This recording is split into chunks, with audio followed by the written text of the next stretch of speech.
everyone. Welcome back to another episode with the Crime and Coffee Couple. My name's Allison. And my name's Mike. Hi, Mike. Hey, Al, you look gorgeous. And I got a t-shirt on. I'm just like some Joe Schmo sitting here. Hi, Joe Schmo. Hey, Joe Schmo. We are the Crime and Coffee Couple who come at you every Sunday with a free episode, a new true crime, or at least a really crazy story, I would say. Yep. And I tell the story. Mike listens. We've been married for 23 years. And I've never heard the story before. You've never heard the story. And after he hears it, within about an hour, the memory of the episode is wiped from his mind. Poof, gone. Gone. Just like anything else. Like there was a crime con conference recently, and there was, a bunch of people that were in true crime and going there and meeting each other. And if people came up to us, be like, oh, this was like, a really interesting story you guys told, I'd be like, I have no idea what you're talking about. Let me get Allison involved here so she can tell you what, something about it. I don't know. Yeah. I'll say to Mike days after the episode, oh, in the story, blah, blah, blah. He's like, no. I'm like, the one that we did like 2 days ago. He's like, no. Refresh my memory. It's a matter of safety. I just don't like to keep those things in my brain. Yes. You like positive stories. I'll tell you what you like. I was getting the studio set up over here, and I came over to tell Allison everything was ready to go, and I see her scrolling on her little phone looking at shoes. I knew you were looking over my shoulder. How'd you know? Because I was sitting on our patio, and I know that there is a glass door behind me, and I know the son of a bee was lurking over my shoulder looking out. Yeah, and it's what he does. You were just happy sitting amongst our two cats and just enjoying yourself, looking for new shoes to purchase. Well, I'm going on a girls' trip, and I'm thinking about what we're going to wear out to dinner, and I am not at all a dressy person. Not at all. Like, my girlfriends on our girls' trip will be wearing these like slinky dresses. Never in my wildest dreams, as cute and adorable and beautiful as they look, I would never. I'd say your style's more frumpy. I'm frumpy. Yeah. What's the other word you would use? Sloppy? Dated, I would say. Dated, sloppy. Dated, sloppy, and frumpy is basically poorly put together. Unkempt. Did you say unkempt? No, I didn't. Okay, That's unkempt. a good one. Yeah, no, you're very cute. So I got little wedge boots. You just don't care about maybe you do. You probably do care. You do care. I'm sorry. What are you talking about? No, it's not that I don't care. I'm not a dressy person. I'm going to look put together in the outfits that I'm drawn to, which is jeans, some boots, and a cute top. Oh, yeah. You always look cute. So go pound some sand. I just said the wrong thing. I was going to say something far worse if we weren't recording right now. Shove it in your wazoo. Shove it up your wazoo. Yeah. We went out to dinner last night, and we had a good time with some neighbors. They used to be next door neighbors, but now since they've moved elsewhere, we've gone out with them more often, which is kind of funny. But and when we say elsewhere, we mean about 5 minutes up the road. Yeah. And Allison, you looked lovely. You're always like she was like looking in her closet last night, and she was just like, I don't have anything to wear. I never buy any clothes. Terrible wardrobe. Yeah. We just kind of buy the bare minimum, I would say. I just need some simple key pieces. That's all I need. So I did get a couple of these like cardigan shirts, which I had when I was breastfeeding our daughter, and I just love them because you could throw them over a tank top and it just kind of dresses it up a little bit. Sure. I don't know. You always look cute, so I'm fine with whatever you wear. So Mike was giving his opinions at dinner last night, and I said, why don't you take your opinion, just blow it into this box, and then I'm going to wrap it up with duct tape, and and everyone expected me to say, shove it up your patootie, but I said, I'm going to put it up on the shelf. And like, that was, everybody wanted that big payoff. And you were like, on the shelf? Like, that was crazy. But yeah. I wanted to be not so like terribly rotten and aggressive toward my husband. I don't blame you. That's nice. And then on the way home, we were talking about how it'd be really awesome just someday open up a coffee shop. No, that's not how it went. How it went was we were passing the smoke shop that's recently been erected along the street that leads us to our house. It's such an eyesore. It's this old building. They painted it bright yellow, and it just says on the side, smoke shop. And like huge letters. Like the whole building just says smoke shop, and it's like huge, and it's like, man alive. I mean, it's great marketing. We clearly know this is a smoke shop. I mean, that's the guy did a good job, I guess. And there's flashing lights. It reminds me if you're watching It's a Wonderful Life and George Bailey gets into Pottersville.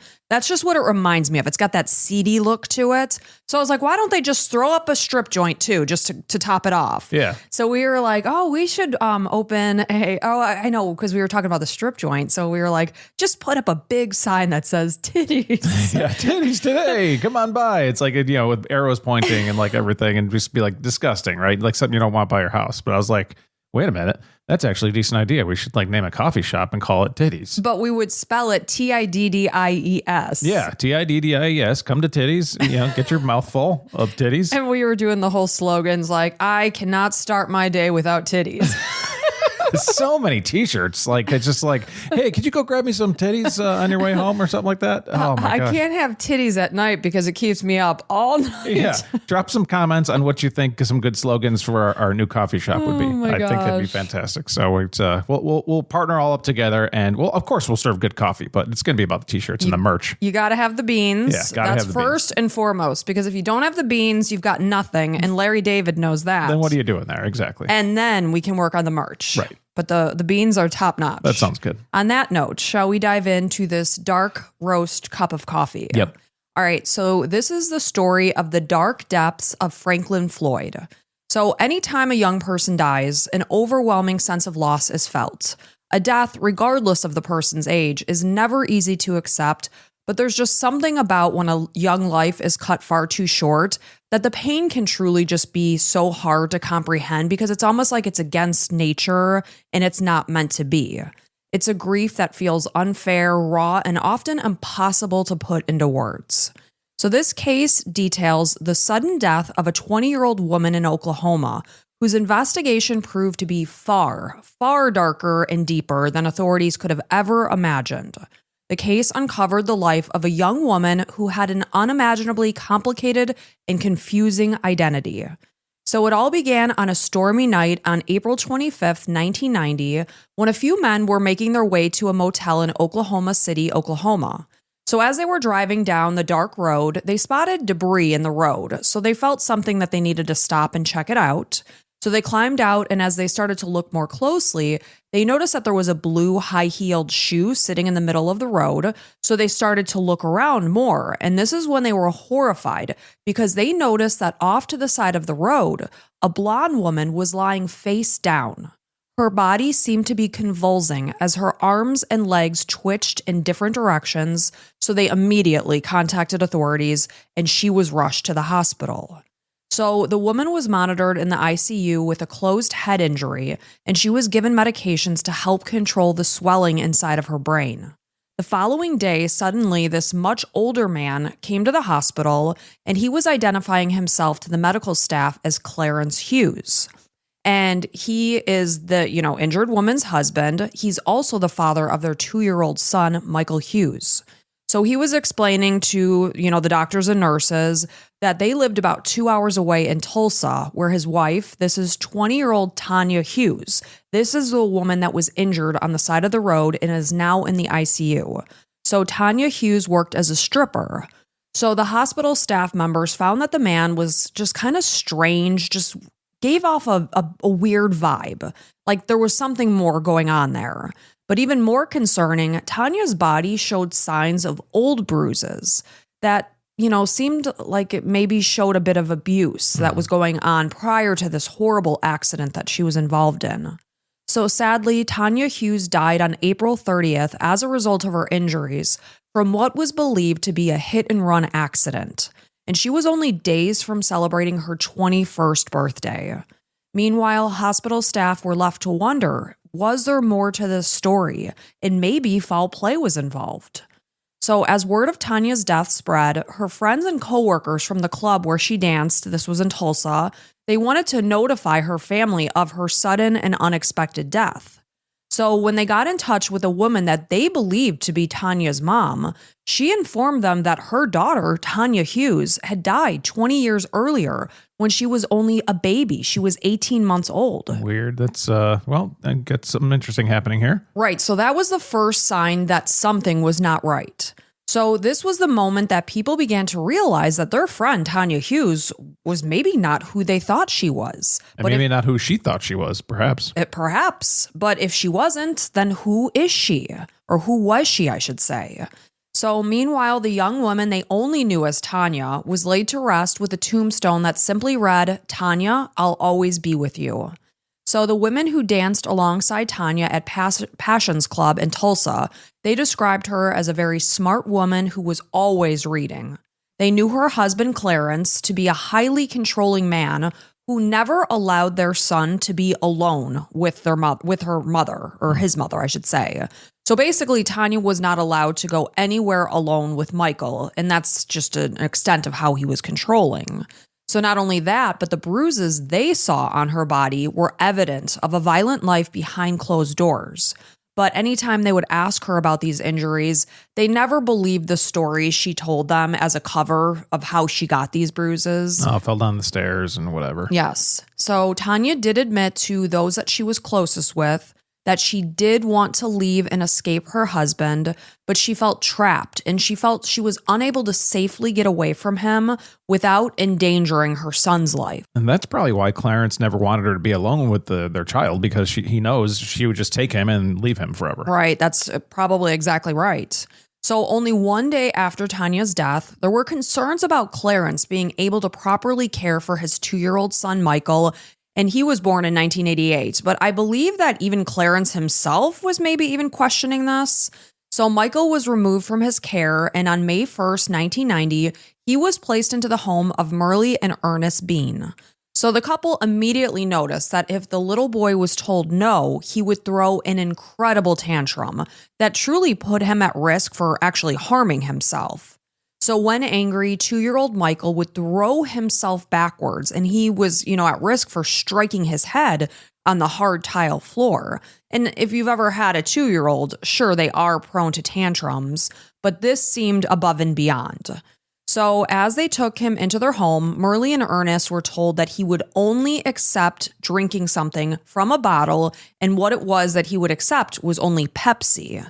So obviously they were concerned by this. A 2-year-old has no business slugging back Pepsi all day long through a bottle. Well, what I say all the time is like, something is the right way to parent if it's hard. Like Right. if it's going to be a pain in the butt, it's probably the right way to parent. So like the easy way to parent is like, yeah, just give him Pepsi in a bottle anytime he wants. The hard part is getting that no and letting him throw those tantrums because he's got to learn. Right. So this was something they immediately set out to eliminate.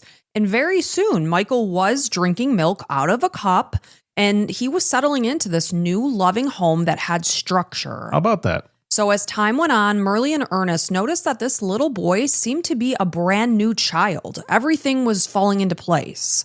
So throughout the years, Clarence continued to fight for custody of his son during a time when he was allowed visitation. So the Beans noticed on days that Michael was having a scheduled visit with his father that he was highly unhappy.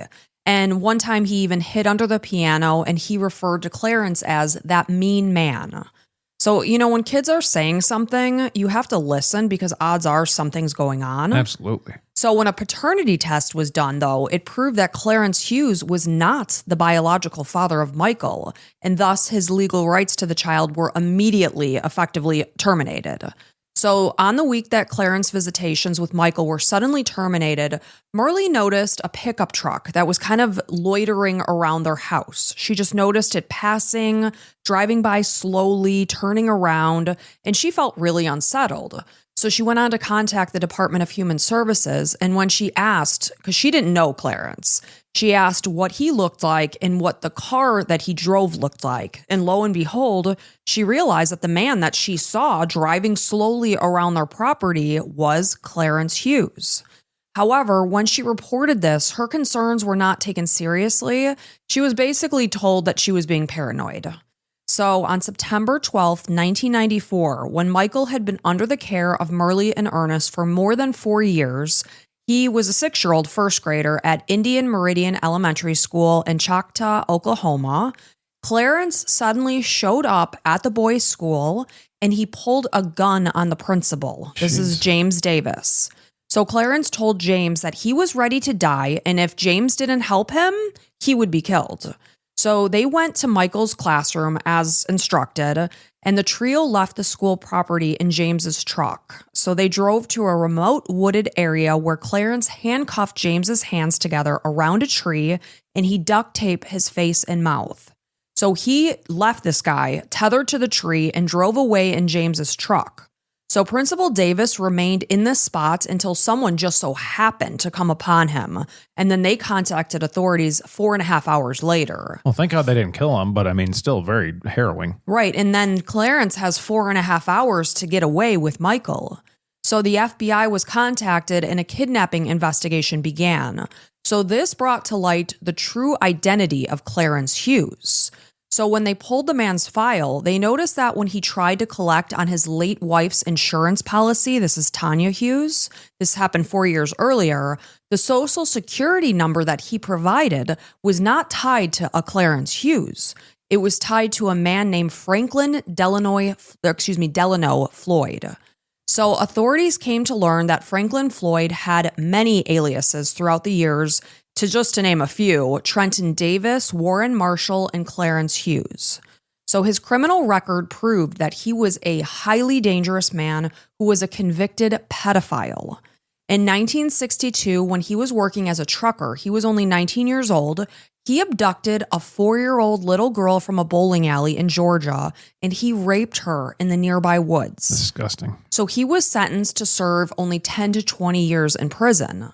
So in November of 1962, he was moved to a state hospital in Georgia for psychiatric testing. And in 1963, when he was taken out for a medical errand, he escaped and he fled to Macon and he robbed over $6,000 from a bank, which in 2025 is equivalent to robbing $63,000. So on his release in November of 1972, he was sent to live in a halfway house. And only 2 months later, this is in January of 1973, he attacked a woman at a gas station and tried to sexually assault her. But thankfully, she managed to escape. So after his arrest, he was able to post bond, which is insane to me. This guy is clearly highly dangerous. Right. Any moment he has free, he's doing something terrible. Yeah, they should have posted his bond millions of dollars. Where he couldn't pay it. So when he never showed up for his hearing in June of 1973, this was when he officially became a fugitive, and he had been on the run for over 2 decades. So while investigators continued to desperately search for Michael, knowing that this little boy's life was in grave danger because this guy has no regard for humanity, or even if you're only a first grader, He doesn't care. So they started to put the pieces of the puzzle together in regards to the boy's mother, Tonya Hughes. She had died 4 years earlier at 20 years old in 1990. So police were sure that the man that they now knew was Franklin Floyd, rather than Clarence Hughes, was likely responsible for the death, or for her death, I should say, the one that was posed to look like a hit and run. They believed that he was responsible for her death. Absolutely. So during the search for Michael, the case became extremely convoluted when photos of his mother, Tonya Hughes, began to circulate throughout the media. So a woman named Jenny Fisher contacted the FBI and explained that she had been best friends with this woman when they were in high school. They went to Forest Park Senior High School in Forest Park, Georgia. However, this woman, Jenny Fisher, is saying her name is not Tonya Hughes. In high school, we all knew her as Sharon Marshall. And again, this was her best friend in high school. So the man that was depicted in the photos as her husband, Clarence Hughes, they knew her as Sharon's father, Warren Marshall. Oh, man, that's what I was worried about. That sucks. So imagine, being best friends with someone through high school, and then years and years later, or not that many years later, you're looking at the news and you're like, what? Tonya Hughes. Yeah, your best friend is saying, oh, married to this man. It's like, that's her dad. Right. Like that, they're not married. That's the mom, dad, my friend and her dad. Right. Can you imagine how? And a different name completely. So automatically you're like, I got to call the cops because this is not right. So those that knew Sharon Marshall during high school in the 1980s described her as exceptionally smart. She was kind, funny, caring, very mature and outgoing. She was involved in the ROTC, science club, as well as the gifted program. According to Jenny, her friend was truly brilliant. She was an ambitious student who had gotten accepted into Georgia Tech on a full-ride scholarship where she dreamed of one day becoming an aerospace engineer. Man, a full-ride academic scholarship. Right? So Crazy. You can just only imagine how smart she was. But sadly, Sharon's dreams for her future came crashing down when, out of the blue, she called Jenny and she was hysterically crying. She told her that she realized that she was pregnant. She explained that her dad was not only demanding that she give the baby up for adoption, but he was also forbidding her now to go to college. And this was something that absolutely crushed her. So Sharon's friends remember Warren Marshall as this odd man who kept an unusually close eye on his daughter, to the point that really it seemed like a highly inappropriate relationship. So Sharon had always maintained that when she was in the 2nd grade, her mom was killed after she was hit by a car on a bridge. That was the story. So as Jenny Fisher continued to speak with investigators, they were given insight into the disturbing relationship between who Jenny knew as Warren Marshall and his daughter Sharon. So during a visit to Sharon's house, because of course, like I said, they're best friends, Jenny was stunned when she noticed a drawer full of sexy lingerie, which when you're in high school, you usually don't own sexy lingerie. Right. So when she was asking her friend, like, what's up with all this? Sharon told her that her dad had bought these outfits for her. Ugh. So Jenny also recounted a horrific night when she was having a sleepover at Sharon's house. In Sharon's bedroom, it didn't have a bedroom door. Instead, it just had a curtain that you can close for privacy. So when the girls were getting changed, at this point in time, they were only wearing underwear. The man who she knew to be Franklin Floyd suddenly busted into the room and he was holding a gun. So he left, but once they got into their pajamas, he came back and he ordered Jenny to lay on the floor on a sleeping bag and put a pillow over her head. And in the meantime, he raped Sharon at gunpoint. So Jenny would like he didn't want her to hear it or whatever. Right. But obviously Jesus. she knew exactly what was going on. And of course, she thinks that this man is her father. Right. So this was Disturbing. really horrible. So when it was over and Floyd left the room, neither girl even spoke about what happened because I think they were so traumatized. Like it was unspoken, like we don't want to talk about this. Yeah. So the next morning, Sharon gave Jenny a big hug and told her, "Daddy's just like that. I'm okay. You're okay. Let's just go." So Jenny was so terrified that she never even told a soul about what had happened during that sleepover because they're young and vulnerable, you know?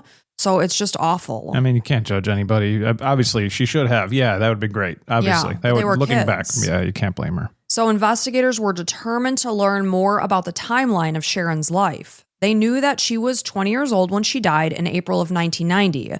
So this would have meant that she would have been born somewhere around 1969 or 1970. So they were aware that Franklin Floyd was incarcerated during those years between 1963 and 1972. This meant that it was impossible that he had been Sharon's biological father. This story is absolutely insane. There's like, I don't know how you do this if you're a cop. Like, how do you follow any of this stuff? Because they're all fake names and fake people, and it's crazy. It's just slowly but surely gathering the pieces to eventually put together that it forms a full picture. So knowing that the man's history involved abducting a child, because when he was 19 years old, he kidnapped that girl from the bowling alley. So the pieces of the puzzle began to fall into place, and police theorized that he likely kidnapped Sharon when she was a very young child. So this meant that she would have been under the man's control for somewhere around 15 years before her death. But they were left to figure out the true identity of Sharon Marshall / Tonya Hughes. Where had she been born? Who were her real biological parents? So while investigators continued to search for Michael Hughes, they knew that he was kidnapped by a highly dangerous man who was accustomed to living a life on the run under various aliases. So investigators wondered if he might go back to a state where he had previously obtained a driver's license under an alias in order to renew the license. And they figured out that they were right. So he renewed a driver's license in Louisville, Kentucky under the name Warren Marshall. So now all of a sudden, Warren Marshall is being brought back to life in the mid-1990s when really he had been gone for quite a while. So on November 10th, 1994, when Michael had been missing for 2 months, FBI agents traveled to Louisville and disguised themselves as a UPS driver who was delivering his driver's license. So 51-year-old Franklin Floyd was surrounded by FBI agents and he was taken into custody. But unfortunately, Michael was nowhere to be seen. He was not there at the house with him. And then they spoke with neighbors, and neighbors indicated that they had never seen a little boy at that house. So Floyd hadn't mentioned a son to them, but he had mentioned incessantly about a daughter who he claimed was a prostitute. He even showed the neighbors photos of her and indicated that the neighbors said that they could hear him just kind of like wandering around his apartment all night long. You know, he's probably living above you and it's like 3 o'clock in the morning and you're like, what the hell is this guy doing? Yeah. So when questioned about Michael, Floyd claimed, that his son was still alive, but he had left him with a rich person, something that they knew was just a lie. They were certain that the boy was sadly deceased. Despite the fact that investigators felt certain that Franklin Floyd was responsible for the murder of Michael Hughes, they felt it would be difficult to win a murder case without a body. So they charged him with Michael's kidnapping, carrying a firearm during the commission of a kidnapping, carjacking, carrying a firearm during the commission of a carjacking, felony possession of a firearm, and interstate transportation of a stolen vehicle. So he was found guilty of all charges, and he was sentenced to 52 years in prison without parole, which is interesting that it was 52 years, and then you think he kidnapped a 4-year-old little girl and sexually assaulted her, and he only got 10 to 20 years. It's crazy. Which is madness to me. Nobody does selling better than Shopify. Shopify is the home of the #1 checkout on the planet. And the not-so-secret secret, with Shop Pay that boosts conversions up to 50%, meaning way less carts go abandoned and way more sales going through. So if you're into growing your business, your commerce platform better be ready to sell wherever your customers are scrolling or strolling. On the web, in your store, in their feed, and everywhere in between.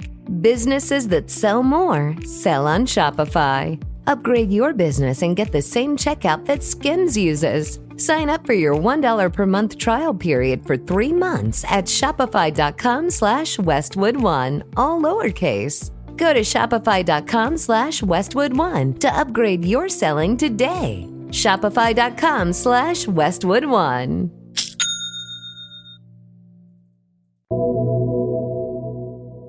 So during Michael's kidnapping, Floyd stole Principal James Davis's truck, and police learned that the truck was found abandoned in Texas the following month. So in 1995, after a mechanic in Kansas had purchased the truck at an auction, he started to do work on it and repairs, and he found an envelope that was stuffed between the truck bed and the top of the gas tank. So obviously someone had concealed it. So when he opened it, he was horrified to see that it contained a slew of disturbing photos. So he reached out immediately to authorities. Like, these aren't mine. I found them on this car I Exactly. bought, just so you know. So investigators saw that the contents of the envelope contained 97 photos of young women and sexually explicit photos. This included Sharon as young as 4 years old in these photos. So there was also one chilling photo of an unknown young woman who was in various stages of disrobe, and it showed that she had been badly injured, to the extent that investigators believe that there's no way that this woman would have survived these injuries. So definitely a woman, not a girl. Oh, it was a woman. Okay. Well, a young woman. Okay. A young woman. Perhaps a young girl. She was not a child, Okay. a young woman. So because the woman in the photos had very distinct tan lines, investigators theorized that maybe she lived in a warmer state. So they sent the images to various states, this included Florida, to see if the woman matched the description on any of the unsolved missing person cases in those areas. So on March 29th, 1995, a highway crew off Interstate 275 in Pinellas County, Florida, this is right near where me and Mike live, Yep. they came across decomposed skeletal human remains along the interstate. So after 4 days of digging, 90% of the skeletal remains were all brought together, including a breast implant, clothing, and jewelry that were all recovered in that area. So at the time, the victim was only identified and dubbed she was unidentified and dubbed Jane Doe I-275. So it was apparent that the woman had been murdered because there were 2 bullet holes to the back of her skull and one of her orbital bones had been fractured. So they knew she was beaten and then shot. So 1 year after these remains were recovered, investigators were notified by the FBI that they had photos of a woman who had been severely beaten. These were the ones that were hidden in Warren Marshall, Clarence Hughes, Franklin Floyd's truck. So as they reviewed the photos, they noticed that the shirt that was wrapped around the beaten woman's neck, it matched the shirt that was recovered with the human remains off of I-275. So with the use of dental records, it was determined that Jane Doe I-275 was Cheryl Ann Comesso. She had been missing for 6 years since 1989. So investigators learned that Cheryl had worked as an exotic dancer at Mons Venus in Tampa. This is prior to her disappearance. So as they interviewed her coworkers or those who knew her, they learned that she was a colleague and close friend of Sharon Marshall. She had spent a lot of time with both Sharon and her father, Warren. So those who worked with her at the time, they warned her to keep a distance from Warren. They did not trust him. So in 1988, a woman named Heather Lane, she was a former dancer at Mons Venus, she remembered Sharon Marshall as a very shy person who really didn't speak much about her life in general. She was private. So she'd heard rumors about Sharon's dad and their strange, bizarre relationship. According to Heather, Sharon's dad often encouraged her to find out about private parties that were being held at the club and make herself available for them. And that's kind of weird when a father is encouraging her daughter to expose her body for money. Yep. So when Heather invited Sharon to dance at an exclusive event that was supposed to involve no lap dancing whatsoever, no contact between customers and dancers, Heather was alerted to the fact that Sharon was standing near the women's bathroom and she was offering sexual services to men at $50. So when Heather confronted her about it, Sharon told her that her dad had instructed her to do it.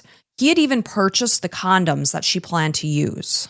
So Heather was utterly disgusted by this, and she couldn't fathom how a father could put his daughter in this position. So it wasn't long before Sharon realized that she was pregnant, and this is when she gave birth to her baby boy, Michael.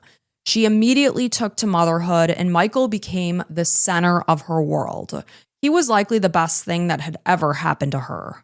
So meanwhile, Sharon's friendship with Cheryl Comesso continued, and some of Cheryl's fellow dancers noticed bruising and markings on her body that suggested that she was being abused. They suspected that Warren was responsible for the abuse, as he had always seemed to be very obsessed with Cheryl. So one night in 1989, Heather Lane was leaving the club and she saw Warren in his truck talking to Cheryl. She was standing at the driver's side window, and she could see that they were in a heated argument. Warren was screaming at Cheryl and threatening to kill her. So Heather immediately ran over to intervene, and Warren threatened to run her over with his car.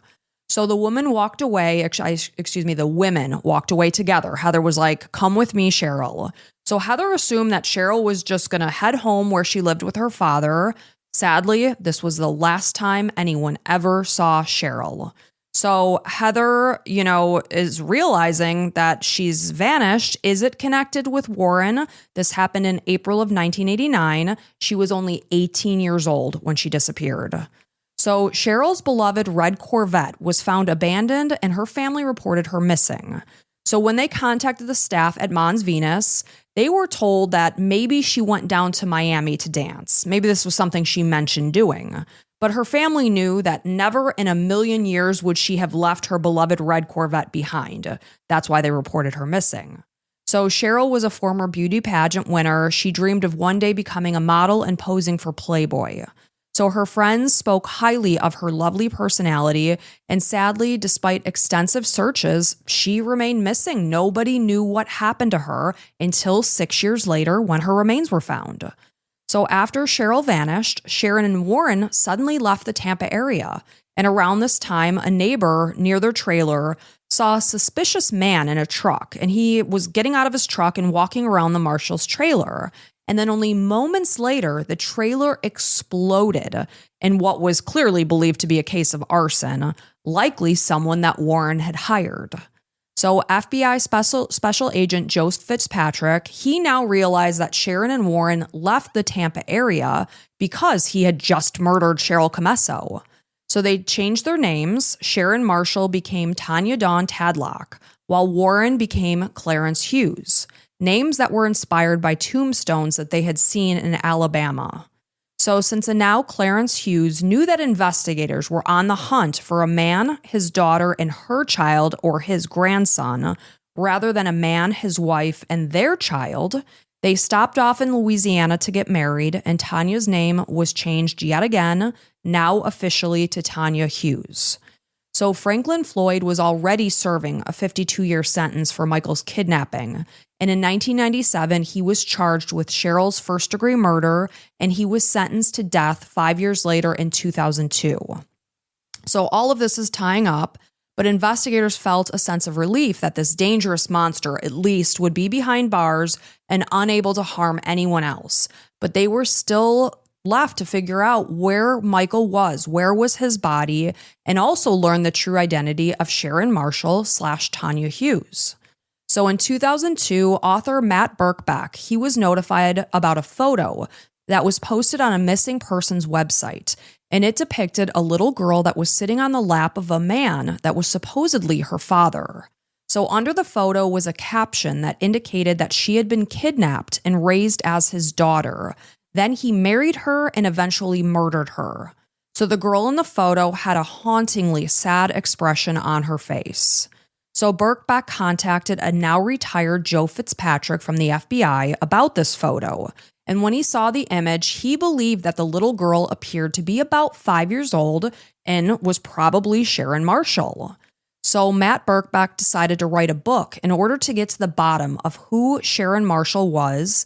And he knew that the person who had the answers was Franklin Floyd. So he visited the county prison to meet with him. So Franklin Floyd, he was born in 1943. After his father died, his mother was struggling to care for he and his siblings. So she sent them to live at the Georgia Baptist Church home. And he said that while he lived here, he was abused and routinely sexually assaulted by the boys within the home. So during Matt Birkbeck's visit with Floyd, he denied being responsible for anything. When Matt would broach the subject of Sharon, he refused to even have any kind of discussion about it. Same thing went for Michael. So when Matt asked where he got Sharon, Floyd said, "I didn't get her anywhere. She just came with me." He was one of those people you could talk to and your head would just be spinning. It was very convoluted, went in circles, tangents, rants. Well, he was known as like 20 different names, and like he didn't even know who he was. He was a horrible, horrible person. I mean, in the like videos you see with him being escorted into the prison, he's like cursing his face off at the media who's there and flicking them off as he's driving away. That's the least bad thing he's done. So he denied everything, kidnapping Sharon, as well as murdering her, murdering Michael or Cheryl Comesso. So when Matt published his book in 2004, it was titled A Beautiful Child. He still had no clear answers, and the only thing that was apparent was that Franklin Floyd was an absolute psychopath.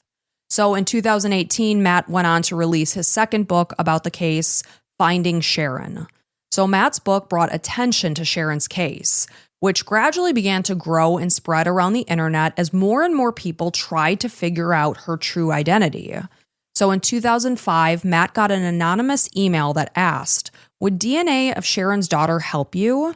So this email came from Megan Dufresne, and she knew that she was adopted, but when she came across Matt's book, when she was a junior in high school, she knew that there was more to the story.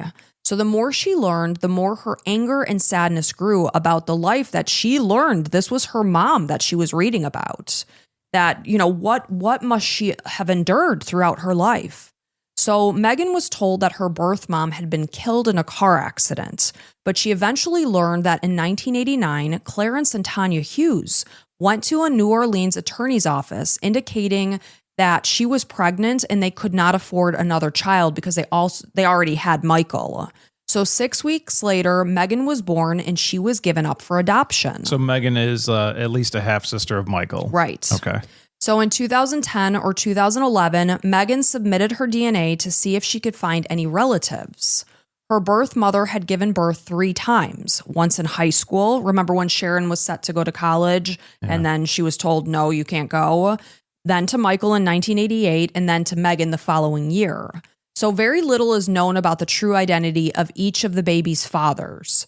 Sharon was said to have gotten pregnant in high school from her boyfriend at the time. I mean, it could be anybody after that in a strip club, you know. Yeah, it could be. Michael Hughes' father's identity has only been speculated, and Megan's father's identity is unknown. Some Reddit users have speculated that maybe Floyd is the father, but that would be a simple DNA test, you know? So when the National Center for Missing and Exploited Children got involved in 2011, they paired up with retired FBI agent Joe Fitzpatrick, and a meeting was arranged with Franklin Floyd. You know, they were going to see, maybe they can get this lunatic to start talking. So they knew that the man was a pathological liar, and they felt that it was highly unlikely that they were going to get any true information from him, I should say. So when two FBI agents, this is Scott Lobb and Nate Furr, they visited Floyd in prison in 2014, and they had 3 questions for him. Who is Sharon Marshall? What happened to Michael? And were you responsible for the death of Sharon Marshall? Same questions they've been asking for years.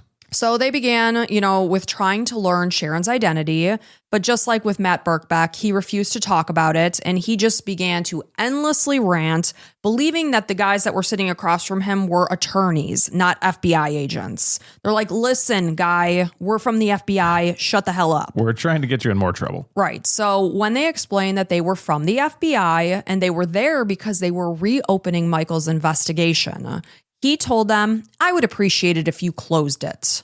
So as they spoke about Michael, he became emotional, and they continued to demand, how was the boy killed? And all of a sudden, Floyd stopped crying and he said, I shot him twice in the back of the head to make it real quick. So they knew all along that Michael was not sent to live with some rich family. They knew that Michael was dead, but now they had just like he did with Cheryl. Right. So rather than allowing Michael to live in the loving home that he had established with Merle and Ernest Bean over the past 4 years, on the very day that Floyd abducted Michael, he killed him. As they were driving toward Texas, he claimed that Michael got out of control and he couldn't handle it. He realized that Michael didn't want to be with him, and raising a child as a fugitive of the law wouldn't work. No kidding. So rather than dropping this little boy off to safety, which Merle and Ernest Bean would have just gladly opened their arms back up because he was with them. Drop him at a fire department, at anywhere. A police station, whatever. Instead, he murdered him. So when he told the agents about the murder, he showed zero remorse because this guy has no soul.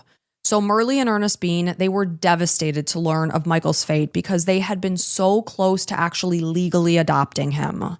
So Floyd claimed to have buried Michael at the last Oklahoma exit before the Texas border on Interstate 35. So in March of 2015, investigators searched the 2,000 square foot area in question for 16 hours. They were unable to find Michael's remains or really any evidence that was associated with the crime, clothing, etc. So experts, I will tell you, they hadn't expected to find Michael's remains because apparently that area is heavily run with local wild hogs. They roamed the woods and they would have eaten the boy's bones, entirely. So they did hope, though, that they'd find something, like maybe a bullet casing, maybe some remaining piece of fabric or a material from his shoes or clothing. They found nothing. So whether that's true, that this is where it happened, who knows? So now they were left to figure out the true identity of Sharon Marshall. So through his endless rants and conversation, he began talking about how he was the best looking bus driver in the world in North Carolina. And this is when he met a woman in 1974, and her name was Sandy Brandenburg. So she was a single mother to 4 young children, and he had met her at church. He introduced himself to her as Brandon Cleo Williams. This was an alias that the FBI didn't even know existed. So Sandy had 3 daughters and 1 son, Suzanne, Allison, Amy, and Philip. So the FBI agents finally learned the true identity of Sharon Marshall through these endless rants. She was Sandy's eldest daughter. This is Suzanne Marie Savakis. That is who Sharon Marshall / Tonya Hughes was. So now nearly 4 decades after she was kidnapped, agents realized that Suzanne's biological parents, Sandy and Cliff, were actually still alive. Oh my God. Yes. So when Floyd crossed paths with Sandy, he noticed her crying and she was vulnerable. And he asked her what was wrong. She explained that she was at risk for losing her 3 daughters. So at the time, she had her 3 daughters and she was heavily pregnant with her son, and she soon gave birth to Philip. So seeing her struggle, he vowed to marry her and help raise her children. So he basically swooped in as like this knight in shining armor. So after a month of dating, they were married, and Floyd convinced her to move her family with him to Dallas, Texas. So Suzanne Savakis was born in Livonia, Michigan on September 6, 1969, to parents Sandra Frances Brandenburg and Clifford Ray Savakis. They were high school sweethearts. So Sandy and Cliff started dating when she was 17 and he was 19. Sandy was pregnant with the little girl that she later nicknamed Susie shortly thereafter. So Cliff was deployed to Vietnam when Sandy actually gave birth, and he didn't meet his daughter until he was on a leave and Suzanne was 6 months old. So on his return, he found himself a different man, and meanwhile, Sandy was out seeing other men, so their relationship just crumbled. She wanted a divorce. So after Sandy got married a second time, she had her 2 middle daughters, Amy and Allison, but they also went on to divorce. Sandy moved herself and her 3 daughters to a trailer in a mobile home park that was situated on a hill. And during a terrible storm, a tornado blew through and it tipped her trailer sideways. It left the surrounding area and trailer park like utterly destroyed. So after the stress of this event, Sandy found herself struggling with PTSD. So when Sandy went to social services for help, she explained to them that she was struggling to take care of her 3 daughters.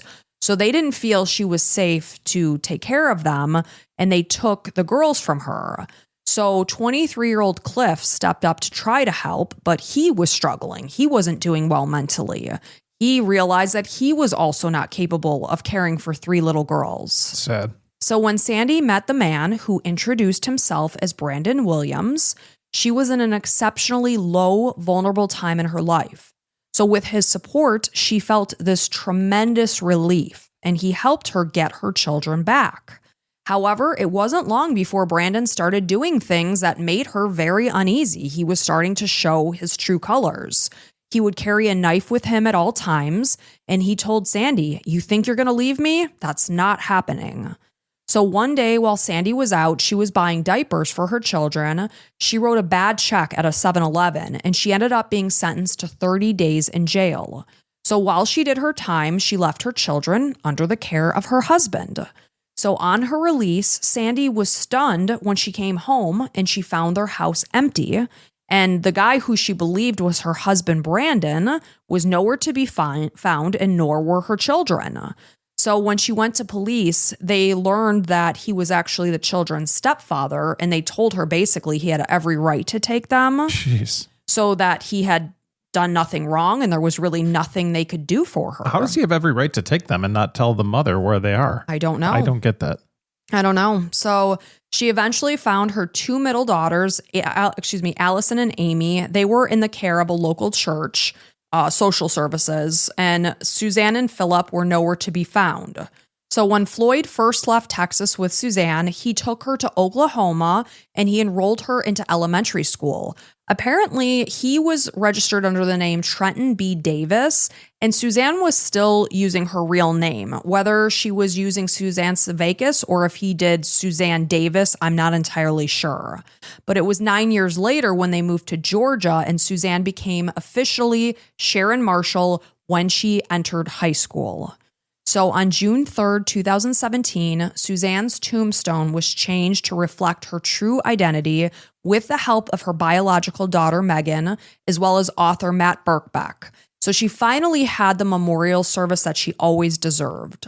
And it's a sad fact to know that because Suzanne had been kidnapped at such a young age, she probably had no idea. She probably just assumed that this guy that she was with was her father. She was only like 4 years old. Oh my God. Yeah. You know, when you're that young, your memories aren't necessarily. Well, yeah, you can be molded to whatever somebody wants. I mean, a boy can be raised as a girl can be raised as a boy. And, you know, just like your reality is what you're sitting there. You believe what you're being told. Right. So when Megan Dufresne became a mother herself, this is the daughter that, Suzanne gave birth to the third time. She named her baby boy Michael in honor of the brother that she never got to meet. So it wasn't until March 7th, 2019, when Matt Birkbeck received a Facebook message from a man named Steve Patterson. And the email is suggesting that he might be this long-lost baby Philip, because we know that Sandy was pregnant with her, would this have been a fourth child, when, Floyd came across her and introduced himself as Brandon. So he said he was born and raised and still lived in North Carolina.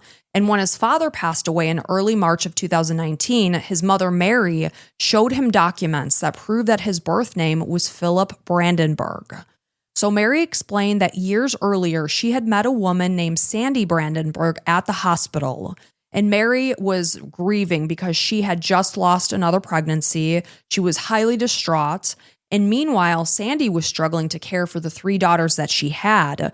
She knew she could not handle a fourth child.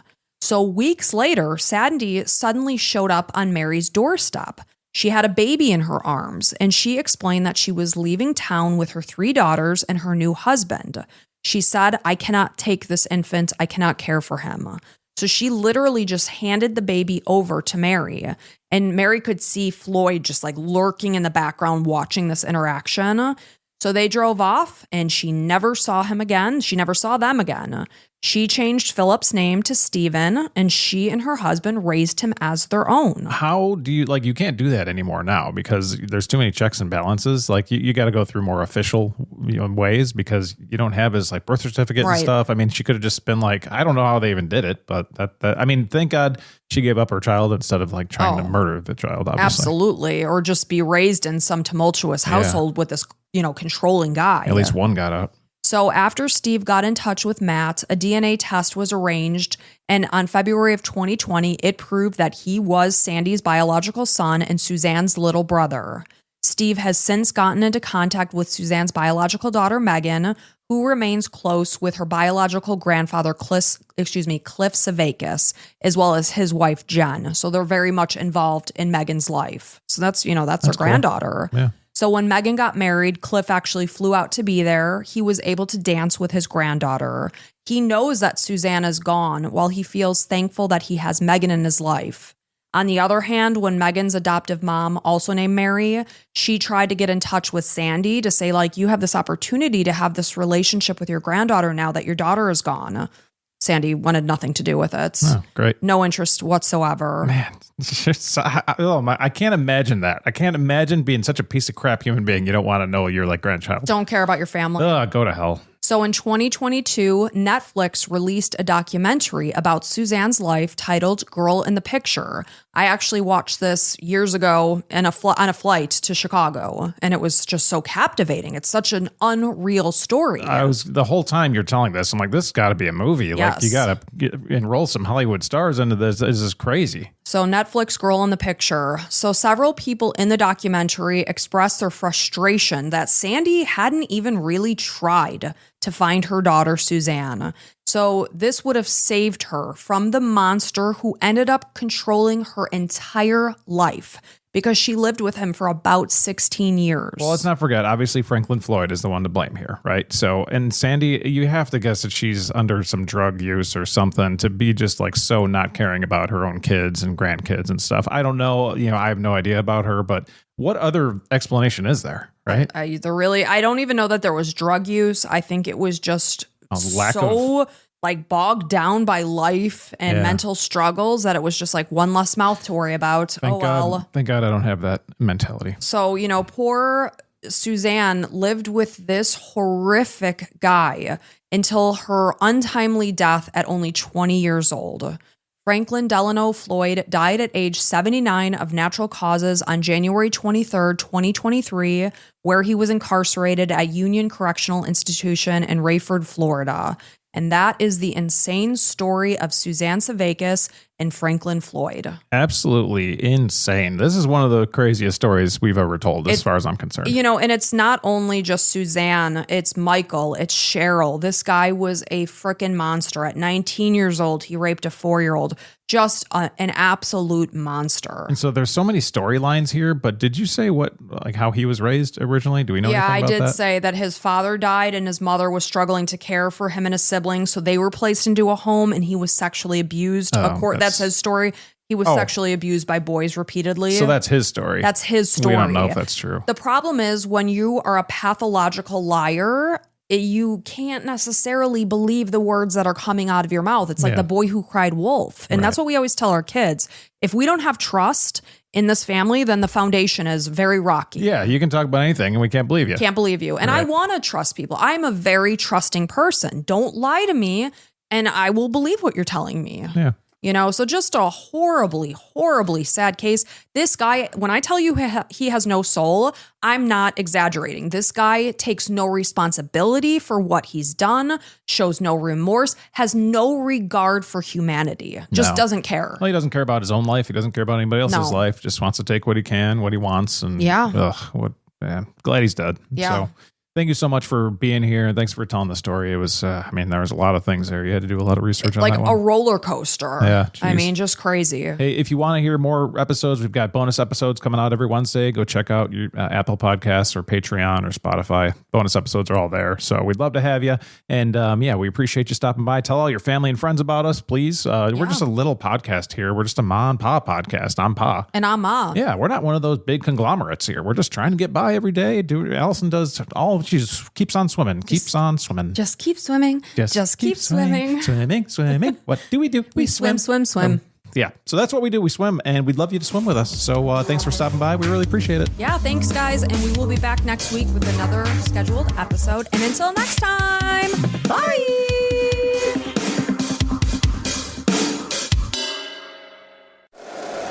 If you like the show, please take a moment to rate, review, and subscribe. It really does help the show to grow. Thank you for listening.